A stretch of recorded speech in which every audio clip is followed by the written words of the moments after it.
لا حول ولا قوة إلا بالله العلي العظيم. الحمد لله رب العالمين، وصلى الله على سيدنا ونبينا أبي القاسم المصطفى محمد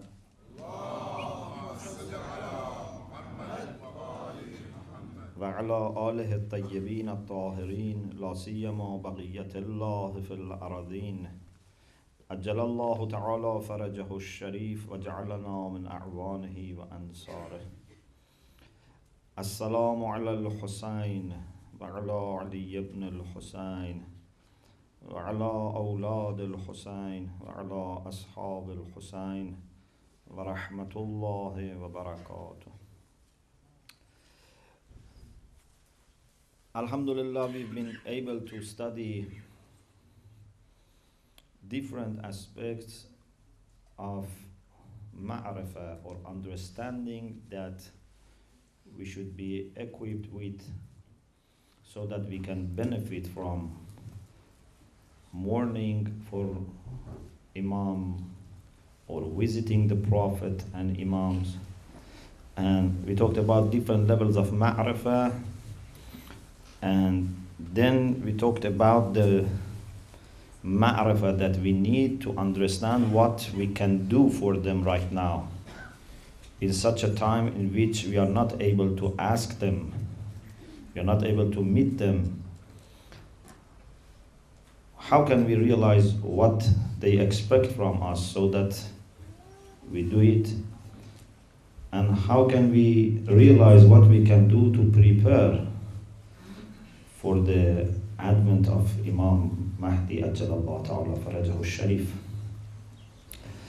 So we said that we need to know the aims and the objectives, the goals of Imam Mahdi, which is not different from what all the prophets in the history of mankind were trying to achieve. Of course, they couldn't achieve it in a universal way, but every prophet wanted to establish this, and above all, we focus on justice, as Allah says, لَقَدْ أَرْسَلْنَا رُسُلَنَا بِالْبَيِّنَاتِ وَأَنزَلْنَا مَعَهُمُ الْكِتَابَ وَالْمِيزَانَ لِيَقُومَ النَّاسُ بِالْقِسْطِ. And then we said that we need to start establishing justice by ourselves, so that inshallah we can be used as instruments of establishing justice by Imam.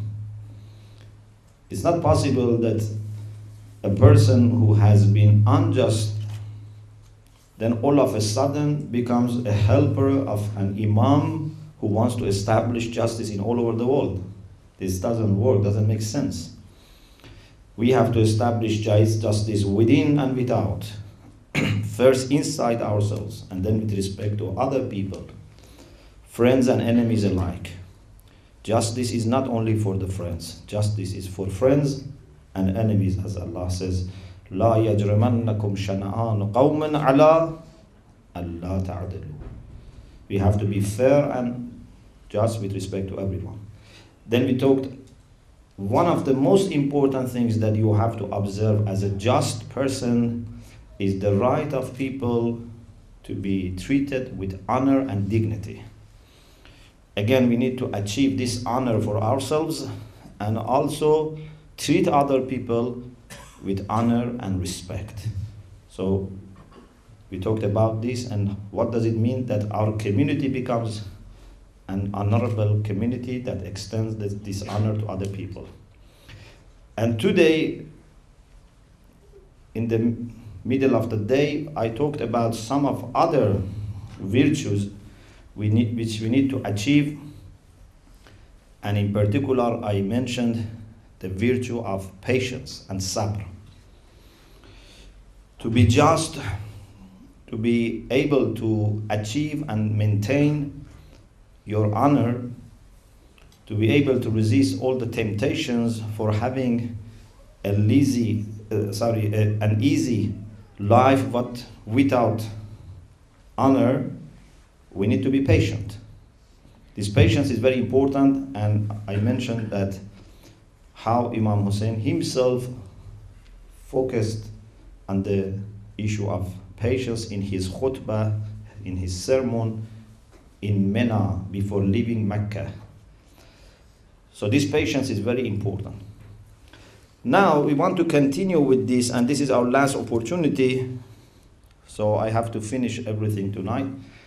But I hope this would not be finishing your reflection on these points. Inshallah, this should be just helping you to start thinking more about these ideas. And if you agree with them, then you should also try, inshallah, to share them with other people so that, inshallah, we can work towards achieving these important qualities. One of the things that you remember we said is that we say to Imam Hussein in one of the ziyarat, قَدْ أَجَابَكَ قَلْبِي وَسَمْعِي وَبَصَرِي وَبَدَنِي وَرَأْيِي وَحَوَايِي. My heart, my ear, my eyes, my whole body, my thoughts, and my desires, all are submissive to you. Because you are a person who is fully obedient to Allah subhanahu wa ta'ala. You never wanted anything for yourself. So by listening to you and obeying you and following you, I am sure that I am pleasing Allah subhanahu wa ta'ala. Now imagine you are a person that inshallah has reached this level. What does it mean when every organ of you and every aspect of your personality is in compliance with Imam's will? What does it mean? It means that you yourself become a person like Imam. According to your capacity, you resemble Imam. You cannot become like him, but you resemble him. Because your ear then is doing what his ear is doing. Your eye, your heart, your mind, everything.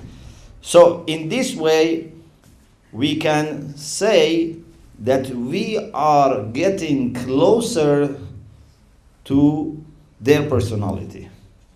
One of the things that we say in du'as, especially in Ziyarat Ashura that you are all familiar with, we say, Allahumma ja'al mahyaya mahya Muhammad wa ala Muhammad wa mamati mamata Muhammad wa ala Muhammad. Oh Allah, make my life or my way of living like them. I want my life to be like their life, and my death to be like their death. And the second very much depends on the first.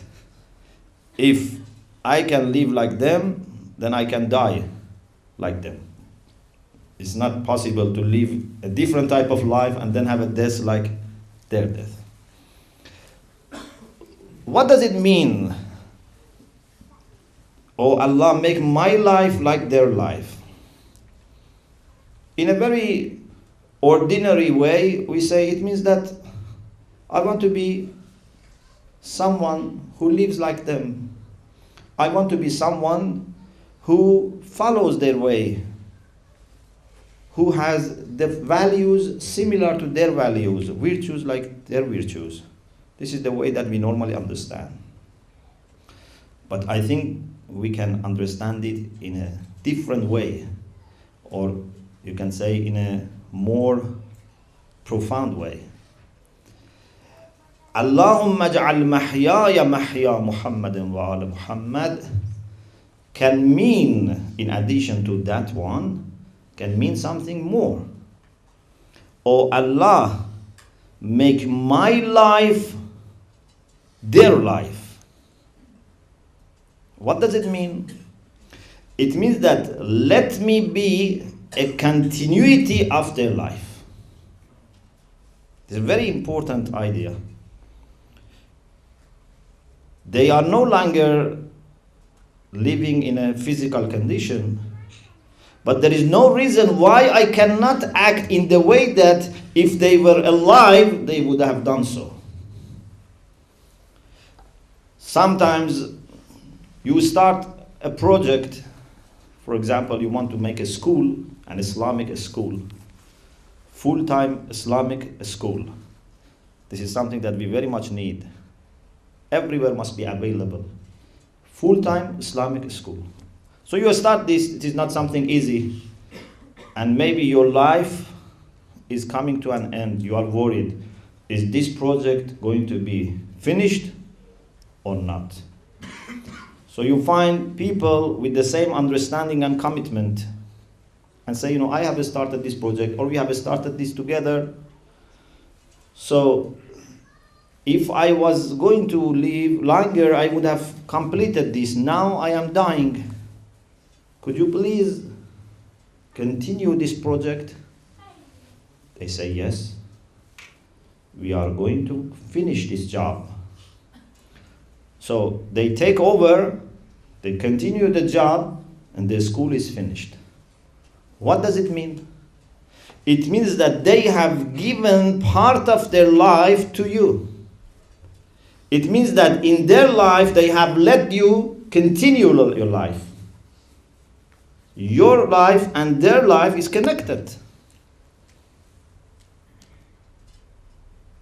So what a real meaning of Allahumma ja'al mahyaya mahya Muhammadin wa ala Muhammad can be is that I want Ahlul Bayt alayhimus salam, the Prophet and Imams, to be able to continue their life through me. If you aim at such a thing, then you will aim at being the most pious person, the excellent person. Why?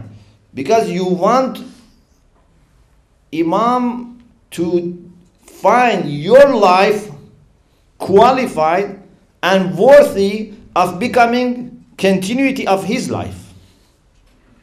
And as a community, we want Imam and the Prophet to find our community a community that continue their job. If the Prophet was alive today, what would he do?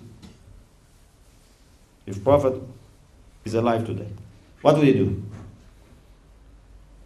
We must make sure that our community is going to do the same thing that if Prophet was alive would do. So it means that in ourselves we have to revive the Prophet, and in ourselves we have let the Prophet to continue his life. But unfortunately, in many times in our life we bury the Prophet.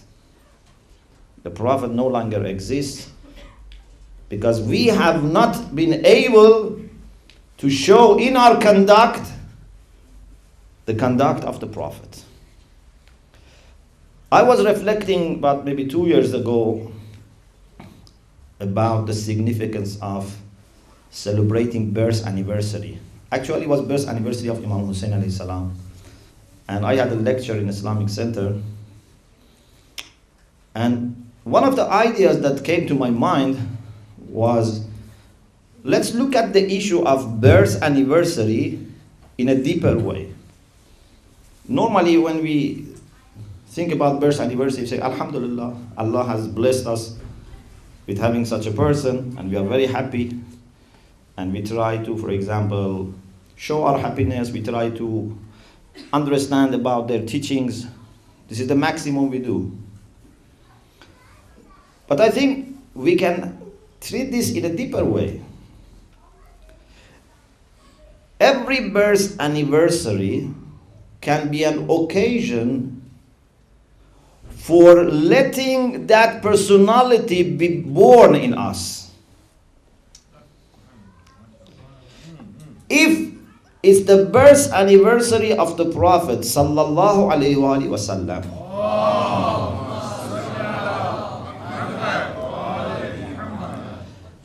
we should let a personality like him be born in us.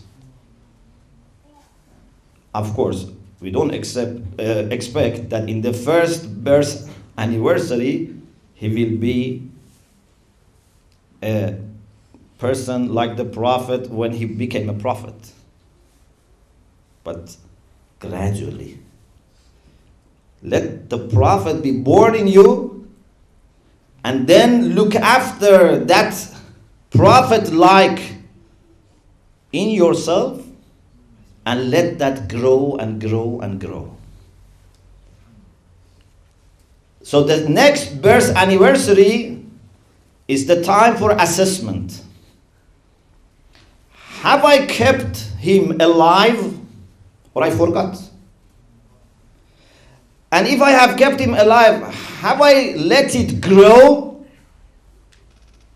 becomes stronger in me, or not? Is his personality growing into every area of my life? Is his akhlaq manifesting in every corner of my life?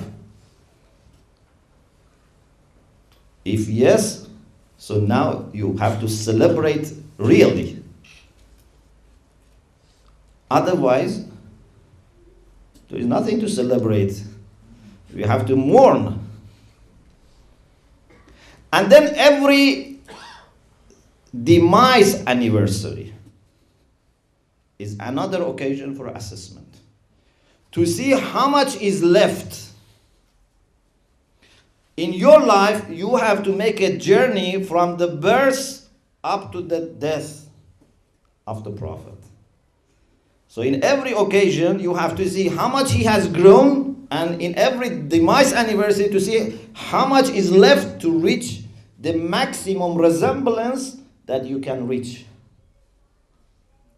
Hopefully, if we do well, before we die, we reach the moment that we are in the maximum resemblance with the Prophet. So when we die, it's as if he dies. People feel that a prophet-like person has passed away.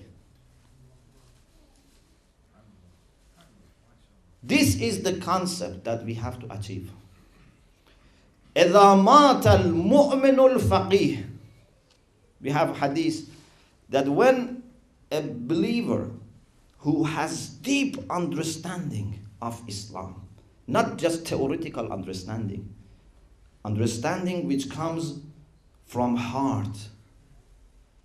If such a person dies, ثَلُمَ فِي الْإِسْلَامِ ثُلْمَةٌ لَا يَسُدُّهَا شَيْءٌ. A gap will be created in Islam, not in Muslim community, in Islam, that nothing can fill that gap. You have seen in your life some of our great personalities that when they passed away, we felt the gap. It was as if the Prophet has left us, as if Imams have left us. Of course, according to their capacity. They reminded us of the tragedy of losing our main fathers. Because ulama are fathers of the community. In the absence of our main fathers, which is the Prophet sallallahu alaihi wasallam,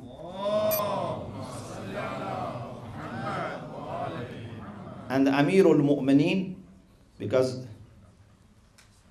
the Prophet said, "Ana wa Aliyun abawa hadhihi al-ummah." We are two parents of this ummah, this nation. When they are not here, we are orphans. We are all orphans.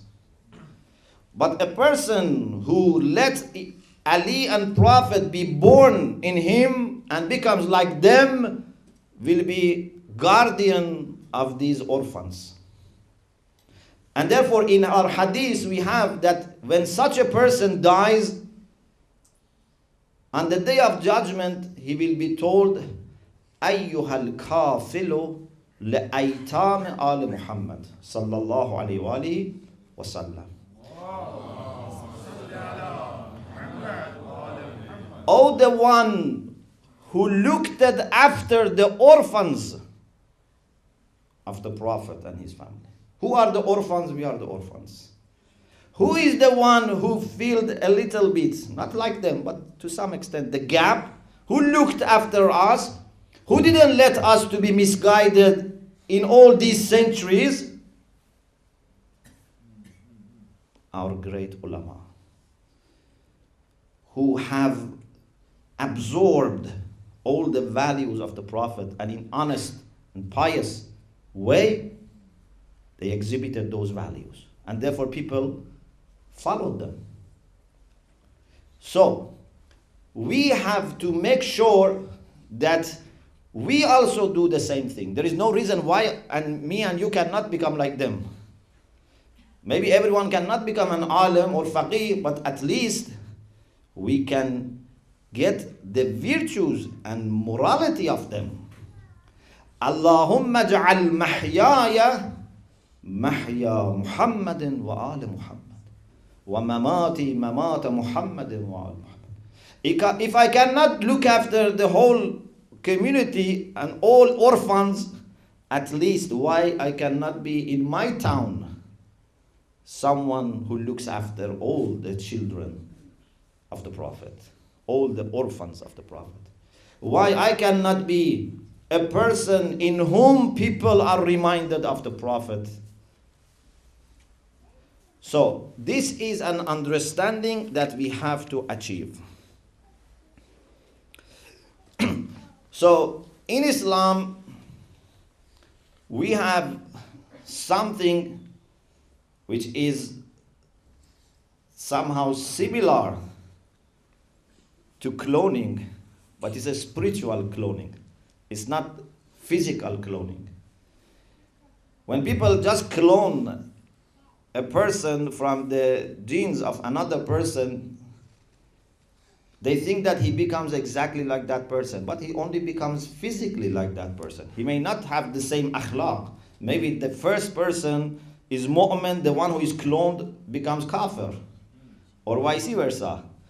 Even if you clone Hitler, the cloned person may not become Hitler. It depends how it's brought up and how he or she at the end decides for himself, because we are free. If you have human being, so human being is free and can decide for himself. So that cloning doesn't make the person identical to the first person, but we can have a spiritual cloning. And that is something that me and you can decide for ourselves. No one can say, oh, I'm going to mass produce millions of mu'mins. It's impossible. Every single mu'min or mu'minah must decide to become like those holy people. Look at Hazrat Ali Akbar. What did Imam Hussein say about him? He said, oh Allah, be a witness that a person is going towards them who is ashbahun nas bi Rasulillah. He resembles more than anyone else the Prophet, khalqan, in his body, in his creation. Okay, this is very important, but this is not the most important thing. Wa khulqan. This is important. This is the type of cloning that even me and you can do. We cannot make ourselves look like the Prophet, but we can make our akhlaq to be like the Prophet. Khalqan wa khulqan. If you want to understand what this means, you have to remember one verse of the Quran about the khulq of the Prophet. Allah subhanahu wa ta'ala is himself azim, is great. So he doesn't say easily that something is great. You know? People, depending on their own level, they judge. If I am a person who is in the year 1 in primary school, for me those who are in higher school are, scholars and scientists. And I think no one can be like them. But those who are in university, they say those who are in high school, they don't have knowledge, it's just little. They think that their lecturers are scientists. If you add those lecturers, they say no, there are people who are above us. So everyone, depending on his level or her level, would say something is great or not. Allah subhanahu wa ta'ala says, this world, this dunya, with all the wealth and all the pleasures that you can have, is mata'un qalil. It's little. You may live in this dunya thousands of years, like Nuh lived more than 1,000 years. You may have car, good salary, everything, servants, garden.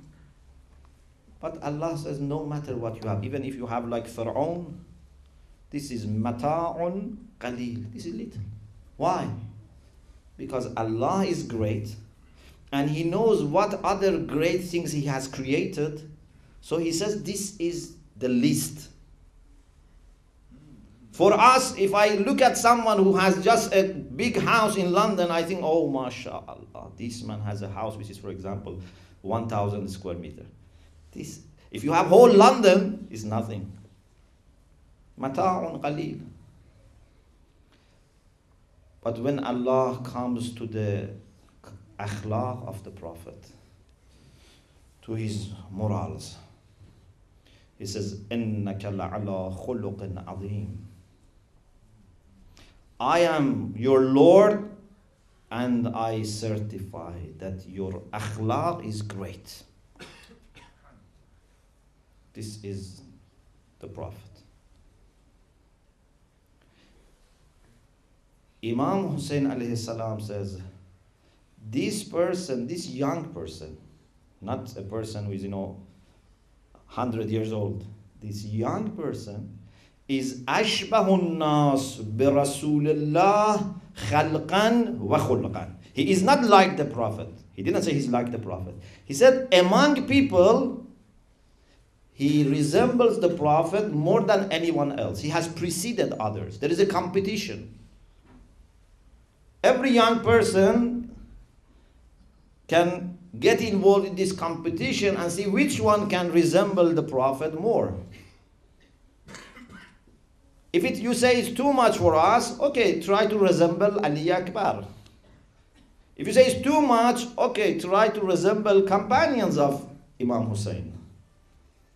And then if you say it's too much, I say, I'm sorry, it seems that you are very lazy. You don't want to move. Please start moving. So, we should aim at reaching to the high levels of resemblance. And this is something which is possible.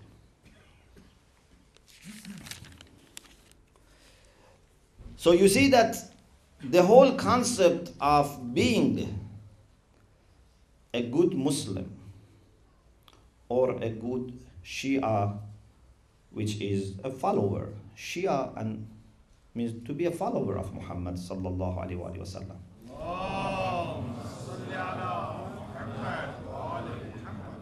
And we don't follow anyone next to the Prophet. If we follow our Imams, it's after the Prophet. Because we know that the Prophet has asked us to follow them, we follow them. Otherwise, we only follow the Prophet. And also, we don't follow the Prophet next to Allah. We only follow Allah. Allah asks us to follow the Prophet, so we follow him. Then the Prophet said, follow these people, we follow them. But at the end, we are only following Allah and no one next to him. And in the second rank, we follow only the Prophet and no one next to him. It's very clear for us. Who is a true Shia? إِنَّمَا شِيعَتُنَا مَنْ شَيَّعْنَا.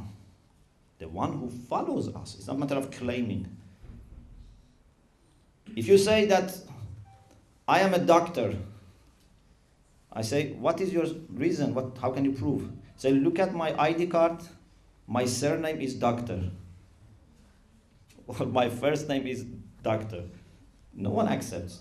In the same way, no one accepts that you are a Shia because your name is Muhammad or Ali or Fatima. Will anyone employ you just because your first name or surname is, for example, engineer or doctor or lecturer or professor? No one will employ you just because of names. Or you say, no, it's not just my name. I look also like them. Look at me, I have the dress of a doctor. And I walk like them. And I put my pen like them. No one accepts this. You say, no, I do more. Every year I go to their meetings.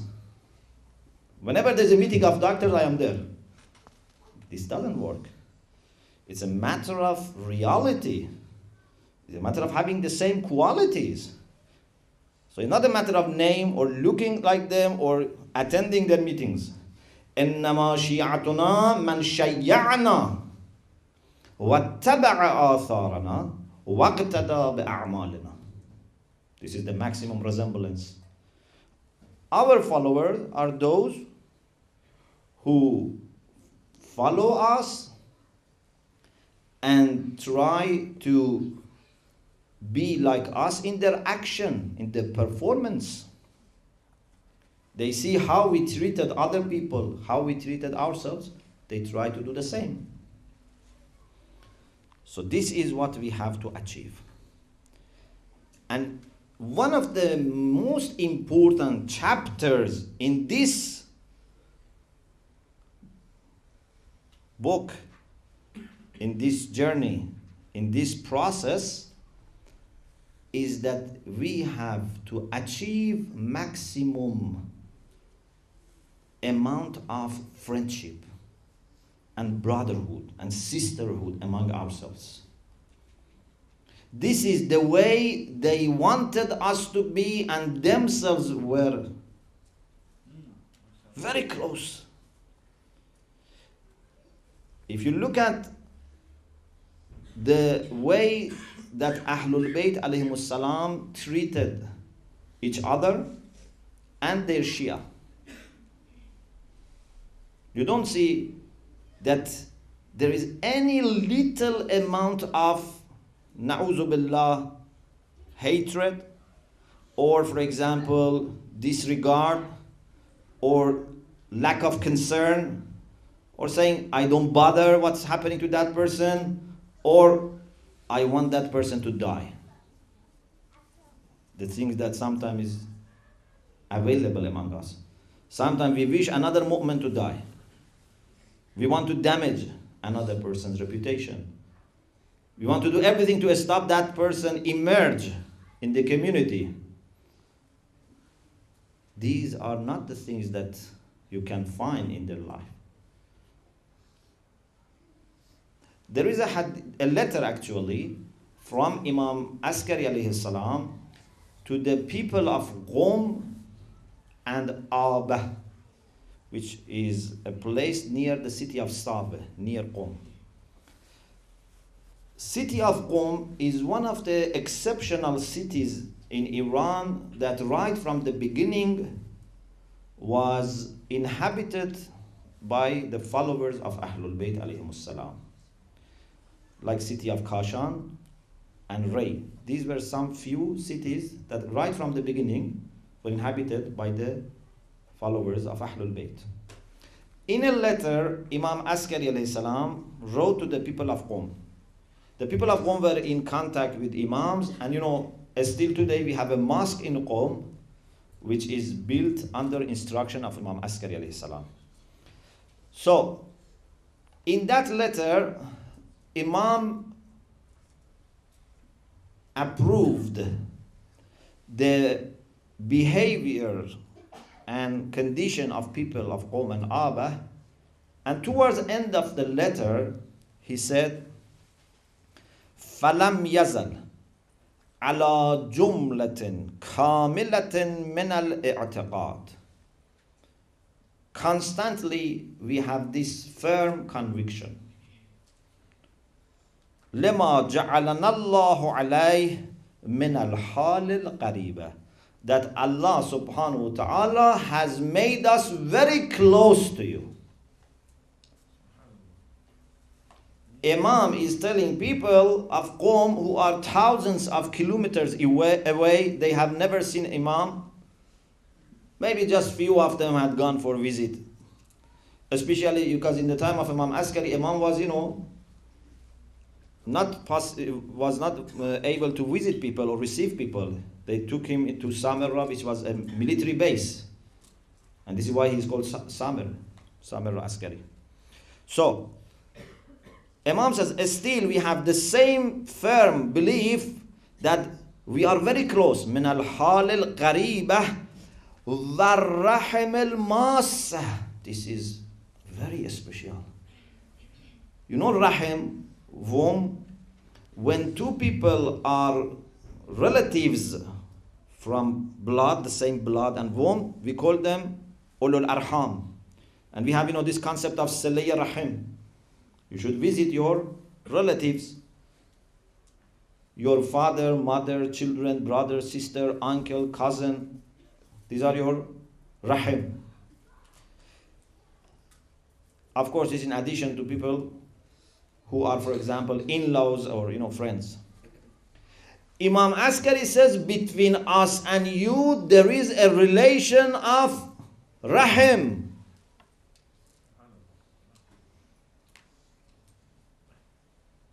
We are not far and separate.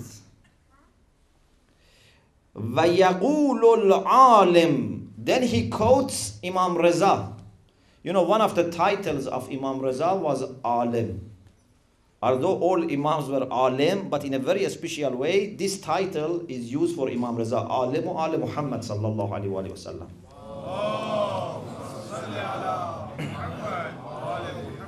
يقول العالم سلام الله عليه إذ يقول. He quotes Imam Reza. المؤمن أخو المؤمن.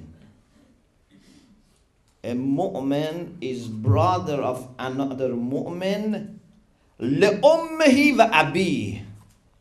He is a brother from both sides, mother side and father side. Sometimes you have a brother or sister, but you only share mother or you only share father. It's not from both sides. Imam Reza said, a mu'min in the east and another mu'min in the west, they are brothers and sisters from the same father and mother. This is Quran. إنما المؤمنون إخوة. But unfortunately, we don't take things seriously. We think these are, exaggerations. We need Imam to come and tell us, no, this is not exaggeration. You are really brothers. Indeed, I think two mu'min must be closer to each other than two brothers who are from the same mother and father and have no similarity in faith. We have a mu'min in the east, a mu'min in the west. Should they be closer to each other or Habil and Qabil? They live together, the same father, the same mother. Which one should be more closer? That mu'min in the east and mu'min in the west must be much closer to each other than Habil and Qabil. In your family, if you have a brother who doesn't think like you, or a sister who doesn't think like you don't boycott him. Say, my brother, my sister. You try to tolerate. I hope still the situation is like this. You never fight your brother or sister. At least so far it has been like this. If my sister, even tells me very, harsh things, I never feel, that my sister, has to be rejected. So my sister, I know my sister doesn't want anything bad for me. The same with brother. So what about a brother in faith? A sister in faith? If my blood brother is connected to me, to my father that I love and my mother that I love, but my brother in faith is connected to me through the Prophet and Ahlul Bayt that I love more. What has brought us today together? Please say salawat.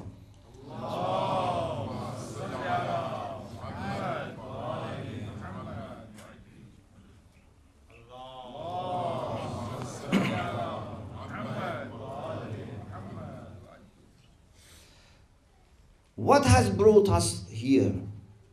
Is there anything other than love for Islam, love for the Prophet, love for the family of the Prophet? Nothing else has brought us together.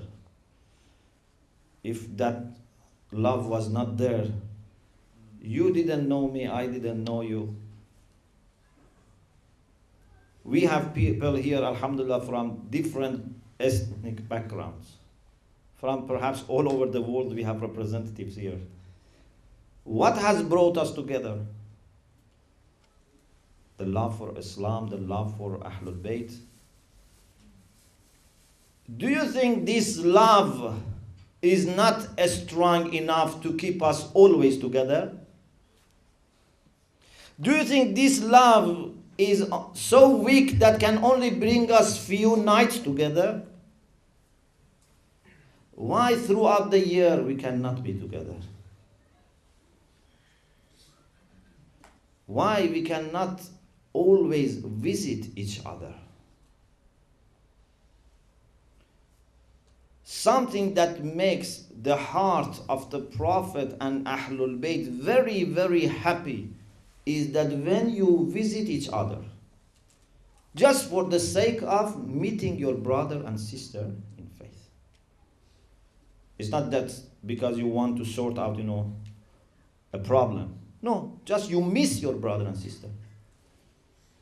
You must so much love them that you miss them. If you don't see them few days, you feel bad. I must see my brother and sister in faith. I end with these few sentences from Dua Nudbah. At the peak of dua, when we address Imam Zaman, we says, هَلْ مِن مُعِينٍ فَأُطِيلَ مَعَهُ الْعَبِيلَ وَالْبُكَاء. Is there any helper with whom I can prolong my cry? Even for crying, you should look for helpers. Don't say, I want to cry alone. Yes, sometimes cry alone for the sake of being sure that your intention is pure, but you must cry together. Even for crying, don't say this is something that I can do it myself. This is to be a teamwork. هَلْ مِن مُعِينٍ. I need helpers. I want to cry together. And if there is a helper, what happens? Util, you can cry longer. It doesn't say, is there any helper with whom I can cry? It doesn't say, هَلْ مِن مُعِينٍ فَأَبْكِي مَعَهُ. It says, فَأُطِيلَ مَعَهُ الْعَبِيلِ. When I have my brother and sister next to me, I get more energy and he or she gets more energy.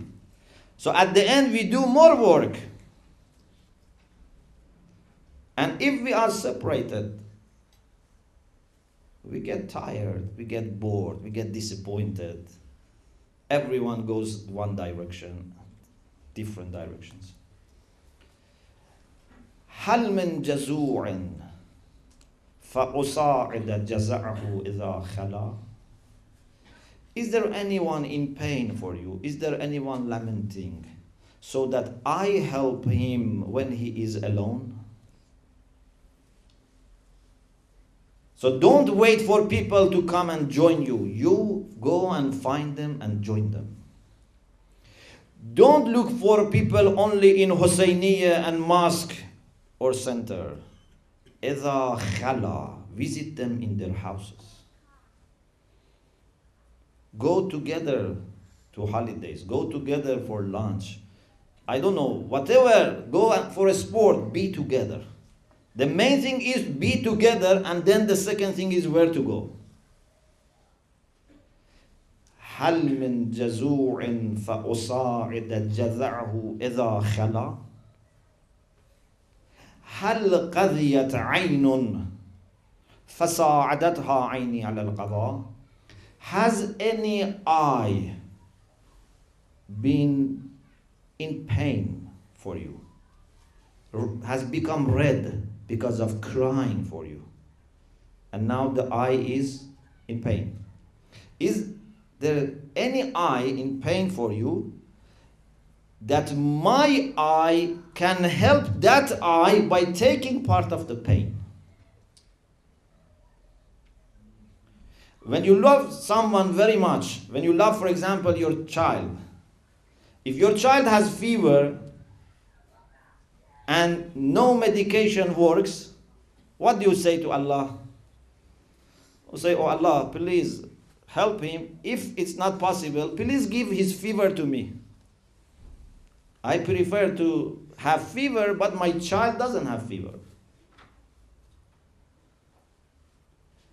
A mu'min must be so close to his brother and sister that he says, I want my eye to take part of the pain of the eye of my brother and sister. You know, an eye is very sensitive part of the body. You don't take any risk for your eye. This means that how much you love someone.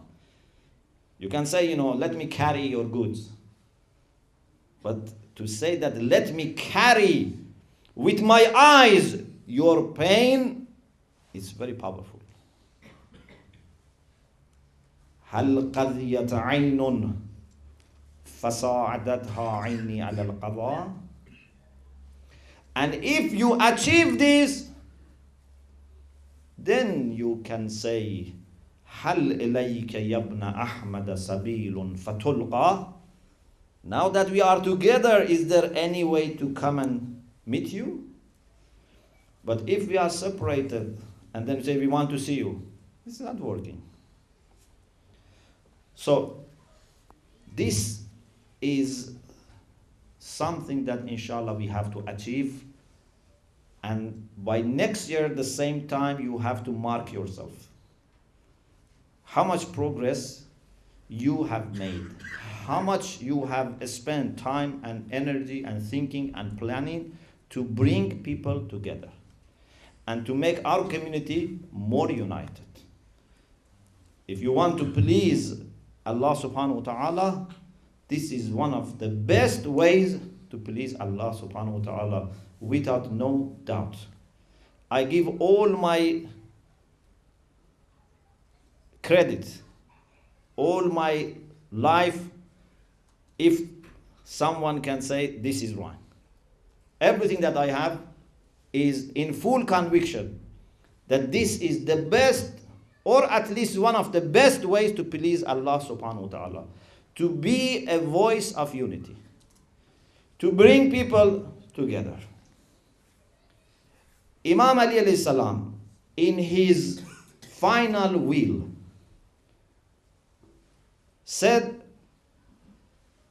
try to bring people together, because I heard from the Prophet, إصلاح ذات البين أفضل من عامة الصلاة والصيام. The Prophet said to reconcile between two people is better than 1 year of praying and fasting. So I am not exaggerating when I say this is the best thing. If bringing two people together is better than 1 year of praying and fasting, bringing a community together is better than whole life of praying and fasting. So let's work hard, inshallah, to make this community very, very close and united. All Muslims must be together, brothers and sisters.